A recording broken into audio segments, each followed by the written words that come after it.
What is going on, YouTube people? Neo Cards and Comics here today to talk about completing a run, an achievement, and a set, whatever it is. Just you set yourself goals and in the collecting world, and you chase that dragon, and you check mark them off the list, and then you come up with the next thing, and you chase that one, and you know it gives you that thrill of the chase, the hunt.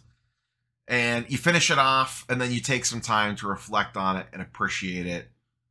And then, of course, you move on to the next thing. And, some of the things that you acquire on those hunts and quests, whatever it is, after time, they may fall out of favor. Maybe you move off of them to chase something different. Who knows? But it's that thrill of the hunt and that little spark, that little chase, the little feeling that you get when you check them all off the list, and then you can kind of sit back, relax, and just kind of take it in, even if it's just for a couple minutes. That's a big part of why we all do this, whether it's cards, comics, TCG, whatever the case might be, whatever it is that you collect. There's a little bit of everything in all of us. Some of us do it purely for the money. Some of us do it for, as we've talked about in the past, really what we're kind of doing here is chasing memories to a degree, the way we felt at a particular time, chasing that feeling of being a kid again, or younger, or better times, or whatever the case might be. We're all in it for different reasons, and a lot of us are in it all for mixed reasons. I flip cards, I make content, I collect stuff, I sell to fund the hobby, whether that's cards or the comic book side, whatever the case might be. I'm in a little bit of all of it, and I think that's really honestly how most people are. Yes, there are some of the pure true blue, I am collector only, I've never sold a thing in my entire life. And this is the opposite end of the spectrum of I am a pure mercenary. I hold nothing, everything has a price as long as I can make 10% on it. See you later, I'll buy you back later. But I think a large bucket of us, boys and girls, my viewing audience, probably falls somewhere in the middle on that, where we're a little bit of all of those things. I had recently set myself up for the next thing that I wanted to chase. It was a multi-tier approach. If you've watched the channel for a while, I'm obviously a big X-Men guy. This is going to be a comic book slant on this, but these concepts, this thought process applies to whatever it is that you're into. I wanted to, back when I knocked the Giant Size X-Men 1 off the list, I had loosely set and said, you know what, I want to go for Giant Size X-Men 1. I've never been a comic run guy. I collected a lot of stuff as a kid. Like, I had a lot of the current run of Wolverine at the time. I was buying all the current issues as they come off the newsstand. But I'd never gone back in time and really chased something. So when I got the Giant Size X-Men #1, that's kind of like the biggest one of this overall goal, I loosely said, you know what, it would be really cool to have Giant Size X-Men 1 through Uncanny X-Men 142, or X-Men 142. That kind of caps off a very classic X-Men run with, Claremont as the main person behind the story, a lot of John Byrne artwork, a lot of major first appearances, classic X-Men stories, the whole 9 yards. It's kind of regarded as one of the best runs of the X-Men ever. It's what makes the X-Men the X-Men. And that's a big task. That's, you're going from X-Men, Giant Size X-Men 1, X-Men 94, essentially, all the way up to 142. You're talking about almost 50 issues, and a lot of them not cheap. Some of them are pretty pricey. But the biggest one was Giant Size X-Men 1. So I knocked that one off the list and then set this loose goal. And I have not completed that goal. But what I decided to do then was take it in chunks. I said, okay, let's get the end of the train here, which is 141 and 142, which is the Days of Future Past. Classic 2-book issue storyline. Some of the most classic covers ever. I picked those up about 6, 7, 8 months ago. I finished that one off. Just a little 2-book thing. So tack that one on the end. The next goal, which I had some pieces and parts of it already, were starting to pick up some of the Dark Phoenix stuff. The Dark Phoenix storyline is probably the most famous X-Men storyline. A lot of the issues in it are very key issues, very classic covers. Started picking away at it. I had a couple of them already. Part of that, though it's not part of the Dark Phoenix run, I wanted the X-Men 101, which I recently picked up at Heroes Con, and picked up a bunch of pieces of parts of that run as well. Well, fast forward to today. After Heroes Con, I was missing 3 books.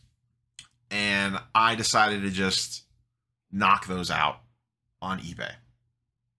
So, sitting in front of me today, in this little nice stack of plastic, is the complete Dark Phoenix X-Men run, including 101. Like I said, it's not directly correlated, but it's kind of a key thing. So the 101 we recently picked up at Heroes Con. Got that one in a 9.2. Pretty pricey book.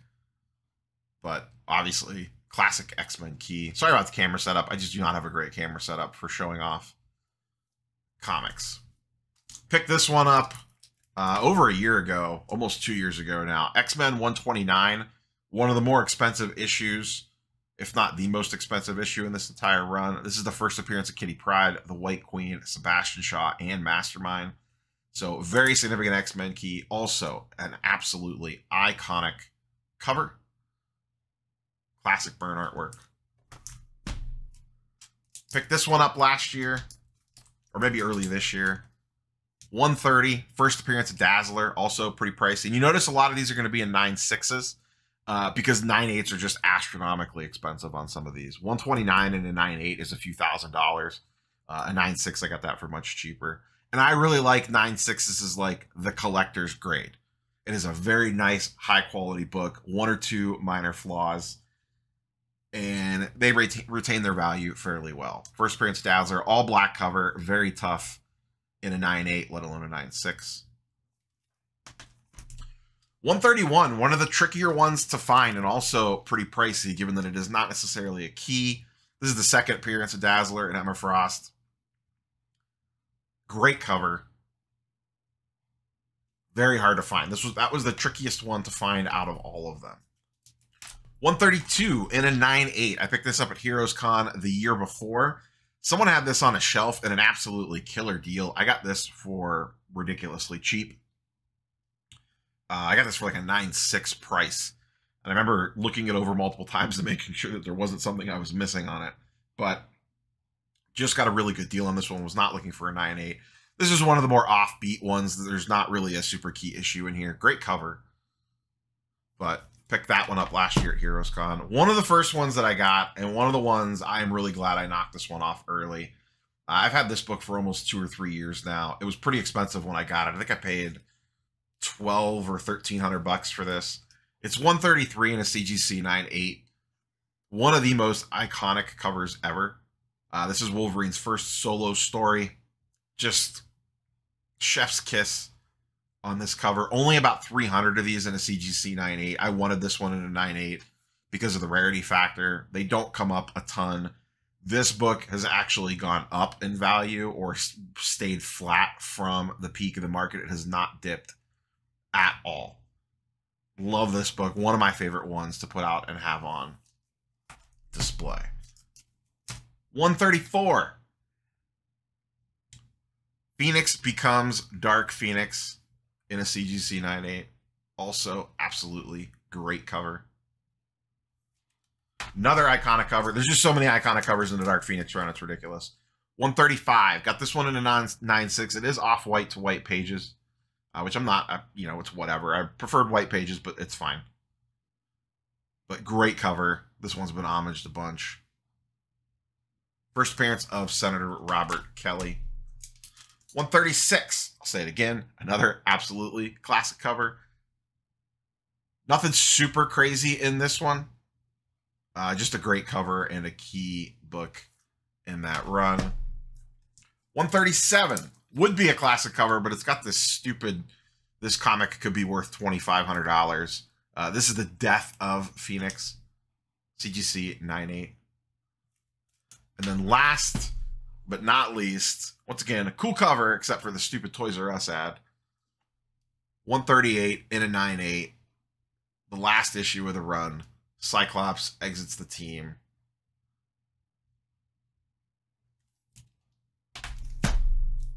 The Dark Phoenix run is complete. It is done. It is finished. I could check that one off the list. Feels good. It really does. Really does feel good to knock that one off. I'm excited to get a nice little family photo of them all laid out together and everything. But I think it's good to set collecting / hobby goals, whatever it is that you chase, and then celebrate them when you finish them off. Don't just be like, okay, cool, finish it off, great, done, cool. Take a minute, reflect on it. It was fun just quickly flipping through these and kind of remembering how I got each individual one of them. Yeah, some of them were eBay, not the coolest story in the world, but a lot of them were in-person transactions or just when I got them or, negotiated form or whatever. But that's the video. That's it. I just wanted to, take a couple minutes, reflect back on this run. And then, is there something that you're working on? What is your current chase, if you will?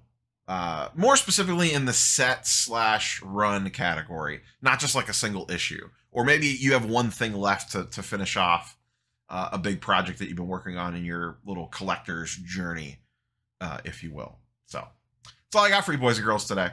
Like I said, just kind of wanted to take a minute or 10 and just kind of share this all with you and just kind of run through it, because I do think it's important to, like I said, celebrate this stuff and take a little victory lap with yourself when you knock something like this off the list.